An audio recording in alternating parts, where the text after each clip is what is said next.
हरे कृष्णा कृष्णा कृष्णा हरे हरे, हरे राम राम राम हरे हरे। करो प्रचार हरि नाम सार, घर एक मंदिर। वृंदावन से हम जब से वृंदावन आए हैं तब से निरंतर ये प्रयास कर रहे हैं कि प्रचार की हमारी जो अभियान है इसको हम तत्परता के साथ और काफ़ी उत्साह के साथ में, जैसे कि गौरांग महाप्रभु का यही उद्देश्य रहा। चैतन्य चरितामृत का जो निचोड़ है, तुम्हें सीखी आछो भालो सिखाओ उन्होंने, तो आप आचरण कीजिए। आचरण के साथ साथ प्रचार का जो माध्यम है इसको, क्योंकि आज प्रचार का माध्यम विशेष करके मोबाइल ही रह गया। यूट्यूब के जरिए, व्हाट्सएप के जरिए, जो भी डिजिटल इंडिया के जरिए भी आज प्रचार का अभियान बहुत जोरदार चल रहा है। इसीलिए हर धर्म स्थान में, धर्म तीर्थ में काफ़ी भीड़ भी बढ़ गया है और बहुत लोग उत्साह के साथ इसको ग्रहण कर रहे हैं। तो हमारी विनम्रता के साथ घर एक मंदिर, हमारे घर की छोटी सी जगन्नाथ जी, बलदेव, सुभद्रा माई, सुदर्शन जी का दर्शन के पश्चात हम प्रतिदिन एक छोटी सी कथा लेकर के, आजकल हम सनातन गोस्वामी जी का जो ब्रज के रसिकाचार्य, सबसे हमारे गौड़िया संप्रदाय के रीढ़ की हड्डी बोला जा सकता है कि हमारे वैष्णव संप्रदाय के जो मेन वैष्णव से 6 गोस्वामी से सनातन गोस्वामी का बहुत ही योगदान, तो हम लोग योगदान उन्हीं के जीवनी हम लोग सुन रहे हैं। तो सब चलिए, सब मिल कर के उनकी जीवनी में, तो हमारी गुरु परंपरा, गुरु वर्ग तथा चारों संप्रदाय के साधु संत महंत जो जहाँ पे जिस अवस्था में, सभी को कोटि कोटि दंडवत प्रणाम करते हुए, कल हम लोग सुने थे कि गौरांग महाप्रभु एक चैतन्य चरितामृत में कहते हैं, शरीरेर साधिवे आमी बहु प्रयोजन, तुम्हारे शरीर से मैं अपने बहुत प्रयोजनों का सिद्ध करूंगा। ये गौरांग महाप्रभु सनातन गोस्वामी को बोले थे। कृष्ण प्रेम तत्व वैष्णव के कृत्वा निर्धारण, अपने प्रिय स्थान मथुरा वृंदावन में कृष्ण भक्ति और कृष्ण प्रेम सेवा का प्रवर्तन, लुप्त तीर्थों का उद्धार, वैराग्य का शिक्षा, ये सब कार्य तुम्हारे शरीर के माध्यम से करो। तो श्रीपाद सनातन गोस्वामी के शरीर से महाप्रभु प्रियजनों का सिद्धि अब हो चुकी थी। उनका शरीर बहुत वृद्ध हो गया था। उन्होंने जीवन का बचे हुए, जो लोग अभी अभी सुन रहे हैं, उनको हमारा विनम्र निवेदन है कि आप हमारा यूट्यूब चैनल का ये 10वां एपिसोड है, तो पहले 9 का सुनिए तो बहुत अच्छा लगेगा। तो उनका जीवनी हम जीवनी से लेके सारा जा रहे हैं। आज हम परिक्रमा सुन रहे हैं। तो उनका जीवन के बची हुई कुछ दिन एकांत भजन में व्यतीत करने के निश्चय किया। वो मानस गंगा के तीर पर चक्रेश्वर महादेव के मंदिर के निकट एक वृक्ष के नीचे भजन करने लगे। उनकी वृत्ति अंतर्मुखी हो गई। आहार निद्रा तक की चिंता ना करे, वो हर समय राधा कृष्ण की चिंता और हरिनामामृत का आस्वादन में डूबे रहते थे। उस समय की उनकी अवस्था का वर्णन श्री राधा वल्लभ दास ने एक पद में इस प्रकार किया है। कतो दिने अंतरमना 56 दंड भावना, चारि दंड निद्रा वृक्ष तले, स्वपने राधा कृष्ण देखे, नामे गाने सदा थाके, अवसर नाही एक तिल। इसी अवस्था में एक बार उन्हें बहुत समय से निर्जल निराहार देख श्री कृष्ण से ना रह गया। वो स्वयं एक गोप बालक, इस जो कथा का ये जो बांग्ला पैरा कथा है, কতদিনে অন্তর্মান 56 ধন, মানে सपने में राधा कृष्ण एक तिल के समान समय सनातन गोस्वामी जी का पास नहीं है और किसी से बात करना है। तो इसी अवस्था में एक बार उन्हें बहुत समय से इतना व्यस्त, बहुत समय से निर्जल निराहार देख श्री कृष्ण से ना रहा गया।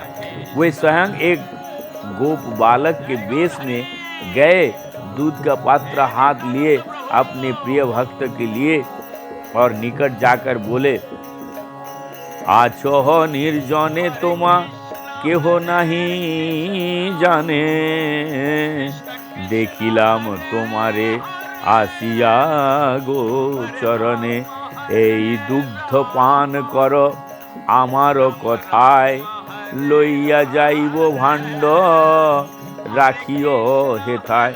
बाबा तुम यहाँ निर्जन में रहते हो, किसी को तुम्हारे पता नहीं है। मैं यहाँ आया गोचरण क्यों, तो तुम्हें देखा तुम भूखे हो, मेरा कहा मानो, ये दूध पी लो, पीकर बर्तन यहीं रख दो, मैं अभी आकर ले जाऊंगा। उसने आगे कहा, कुटीरे रोहिले मो सवार सुख हवे, ऐसे रहो नाहिले ब्रजवासी दुख पावे। तुम ऐसे रहते हो वृक्ष तले, ये ठीक नहीं है। कुटिया में रहो, कुटिया में रहा करो, जिससे इस सब का सुख मिले, सब जिससे हम सब का सुख मिले। ऐसे रहोगे तो हम ब्रजवासियों को बड़ा दुख होगा। उन्होंने ब्रजवासियों का प्रेरणा दे उनके लिए एक कुटिया का निर्माण करवा दिया। ब्रजवासियों को आग्रह से वो उसमें रहने लगे। उस समय सनातन गोस्वामी का मुख पर छाई रहती तृप्ति की एक उज्जवल क्रांति, जो स्वाभाविक रूप से फूट पड़ती है जब जीवन का उद्देश्य पूरा हो लेता है, तो जीवन की सभी समस्याओं का हल और सभी रहस्यों का उद्घाटन हो लेती है। उस क्रांति के आलोक में वे अपने कुटिया को एक कोने में बैठे रहे, गंभीर पांडित्य का उच्चतम आधित्य उपलब्धियां का संपत्ति को दैन और ओढ़नी से यत्न पूर्वक छिपाए दीनहीन कंगाल के वेश में फिर भी दूर दूर से दर्शनार्थ आते इस मानव रूपी देवता को दर्शन करने तत्ववेत्ता पंडित आते अपनी अपनी समस्याओं को लेकर उन्हें सुलझाने, साधक आते उपदेश ग्रहण करने, भक्ति पथ की निराश्रय पथिक आते आश्रय ग्रहण करने के लिए सभी उनके पास आकर तृप्ति लाभ करते, उनके दर्शन कर जीवन सार्थक करते। आचार्य श्रीपाद सनातन गोस्वामी का नियम था गिरि गोवर्धन का नित्य परिक्रमा करना। अब उनकी अवस्था 90 वर्ष हो चुकी थी। नियम निभाता मुश्किल हो गया था, फिर भी वो किसी प्रकार निर्भय जा रहे थे। एक बार वे परिक्रमा करते हुए लड़खड़ाकर गिर पड़े। एक गोप बालक ने उन्हें पकड़कर उठाया और कहा, बाबा तोपे 7 कोस की गोवर्धन परिक्रमा अब नहीं हो सके, परिक्रमा के नियम छोड़ दे। बालक के स्पर्श से उन्हें कंप आ गया, कंप हो आया। उसका मधुर कंठस्वर बहुत देर तक उनके कान पे गूंजता रहा, पर उन्होंने उसकी बात पर ध्यान ना दिया, परिक्रमा जारी रखा। एक बार फिर परिक्रमा मार्ग पर गिर पड़े। दैव योग से वो बालक, वही बालक फिर सामने आया। उन्हें उठाते हुए बोला, बाबा तू बूढ़ो हो गए हो, ताऊ मानना परिक्रमा किए बिना ठाकुर प्रेम तो रीझे परिश्रम ते नाय। ठाकुर तो प्रेम ते रीझे परिश्रम ते ना। ये स्पष्ट रूप से बहुत ध्यान से सुनिएगा। फिर भी बाबा परिक्रमा करते रहे, पर वे एक संकट में पड़ गए।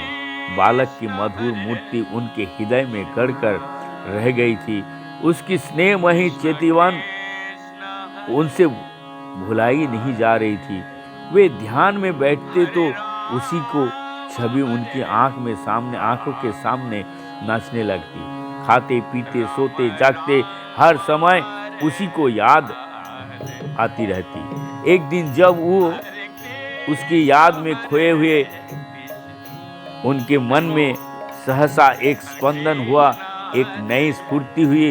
वो सोचने लगे, एक साधारण ब्रजवासी बालक से मेरा इतना लगाव, इसमें इतनी शक्ति कि मुझे वैविध्य त्रोपविद्ध वैरागी के मन को भी इतना बस में कर लिया कि मैं अपनी हिस्क तक को ध्यान ना कर सकूं। नहीं, वो कोई साधारण बालक नहीं है, नहीं हो सकता।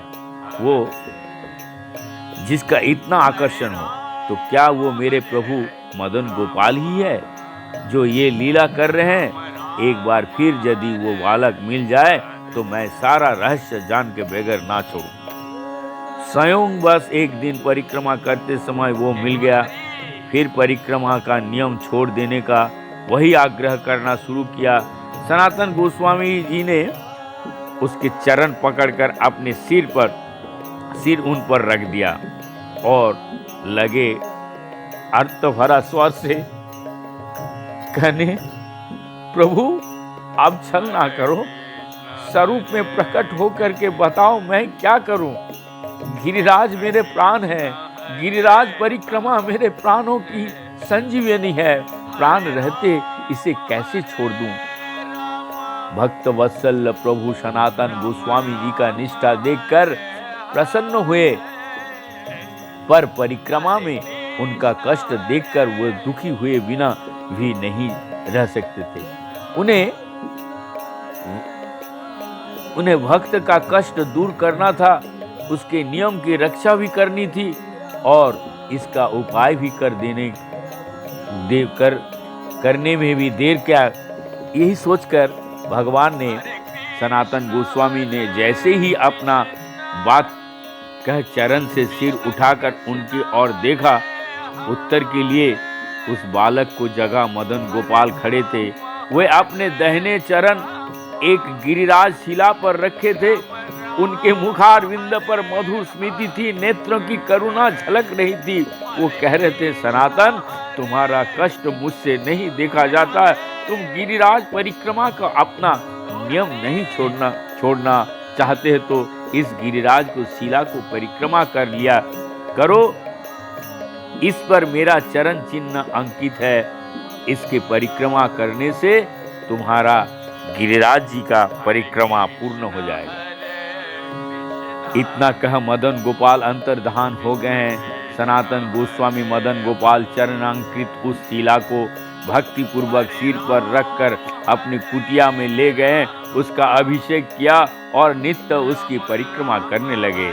आज भी मदन गोपाल की चरण चिन्ह युक्त वो शिला वृंदावन में श्री राधा दामोदर मंदिर में विद्यमान है, जहां जीव गोस्वामी सनातन गोस्वामी के अप्रकट्य के पश्चात उसे ले आए थे। बहुत ध्यान से सुनिए। अंत के कुछ दिनों तक सनातन गोस्वामी जी जो है शिला के सामने आसन पर बैठे जाते और अर्ध निमीलित नेत्र से नाम जप करते रहते। उस समय उनका मनोभाव कुछ इस प्रकार होता, नाभिनंदामि मरणम नाभिनंदामि जीवितम कालमेव प्रतीक्षेहम निर्देशभित को यथा। अर्थात हे भगवान, मैं जीवन नहीं चाहता, मरण भी नहीं चाहता। भृत्य जिस प्रकार स्वामी के आदेश का प्रतीक्षा करता है, मैं भी उसी प्रकार काल की प्रतीक्षा कर रहा हूँ। ऐसी अवस्था में जीवन और मरण के बीच को दीवार टूट जाती है। साधक स्वेच्छा से या इष्ट के इंगित पर किसी समय जीर्णवास छोड़कर इष्ट के साथ उसका धाम को चला जाता है। ऐसे ही एक दिन सनातन गोस्वामी जी शिला के सन्मुख बैठे भावना में गिरिराज परिक्रमा कर रहे थे। भावना करते करते एकाएक उनकी मुखार बिंदु पर छा गई एक अलौकिक दीप्ति की आभा और शरीर आश्रुकंप पुलकादि स्वात्विक भावों से परिपूर्ण हो गया। कुछ ही क्षण में भाव लक्षण समाधि में विलीन हो गई, नेत्र स्थिर हो गए और देह स्पंदहीन हो गया। परिक्रमा मार्ग में उन्हें मिल गया गिरधारी और अपने साथ कहीं ले जाने के हुए। सनातन गोस्वामी कुछ छिटके उनका मनोभाव जान गिरधारी ने राधा मदन मोहन का जुगल रूप को दर्शन दिए। तब जो है उन्होंने उनका मनोभाव गिरधर, तब उन्होंने इष्ट के चरण में आत्मनिवेदन किया। पार्थिवी शरीर छोड़ मंजरी स्वरूप से निकुंज की ओर उनका अनुगमन किया। सनातन गोस्वामी अप्रकट हुए 1554 आषाढ़ी पूर्णिमा के दिन। उसी दिन प्रेम साधना का आलोक स्तंभ अंतर्हित हो गया। समस्त ब्रजमंडल पर छा गया शोक और विषाद का अंधकार। श्री हरिराम व्यास जैसे रसिक महात्मा को कहते सुना गया है, साधु शिरोमणि सनातन गोस्वामी जी अंतर्हित हो जाने से ब्रज का साधु समाज अनाथ हो गया। रस मंदाकिनी का मुख्य स्रोत अतीत के गर्भ में विलीन हो गया। उसके बिना अब सूखे पत्ते चबाना ही बाकी रह गया। तीनों बीनु व्यास अनाथ भयो सब सेवत सुख पातन। वृंदावन के में मदन मोहन के मंदिर के प्रांगण में सहस्त्र साधु वैष्णव और ब्रजवासियों का प्रेमाश्रुओं का भाव भरी श्रद्धांजलि के साथ उन्हें समाधि दी गई। सनातन गोस्वामी के विशेष आवेदन का वर्णन करते हुए श्री प्रियदास जी ने भक्तमाल की भक्ति रस बोधित टीका में लिखते हैं, वृंदावन ब्रज भूमि जानत ना को प्राय, ढाई दरसाए जैसे सुख मूक गाए है। रीति हूँ उपासना के भागवत अनुसार, लियो रस सार सो रसिक सोख दाई है। एक और कवि ने सनातन गोस्वामी जी के और रूप संबंध में कहते हैं, को जब सब तीजी भाजी वृंदावन को सब ग्रंथ विचारत, मिश्रित खीर नीर बिनु आसन को न पृथक करी पारत। को जानत मथुरा वृंदावन, को जानत ब्रज रीति, को जानत राधा माधव रीति, को जानत सब नीति। सनातन गोस्वामी जी का ब्रज समस्त वैष्णव समाज अधिनायक थे। सभी अपने पिता के समान उनके आदर करते थे। इसके बाद हम लोग कल पढ़ेंगे उनकी जो रचना के बारे में संक्षिप्त परिचय देंगे। फिर हरिभक्ति विलास के उनका भी थोड़ा पढ़ाएंगे, उनका भी थोड़ा चर्चा करेंगे। तब तक ये सभी लोग मिल करके बोलिए हरे कृष्णा कृष्णा कृष्णा हरे हरे, हरे राम राम राम हरे हरे। निताय गौरांग प्रेमानंद हरि हरि बोल।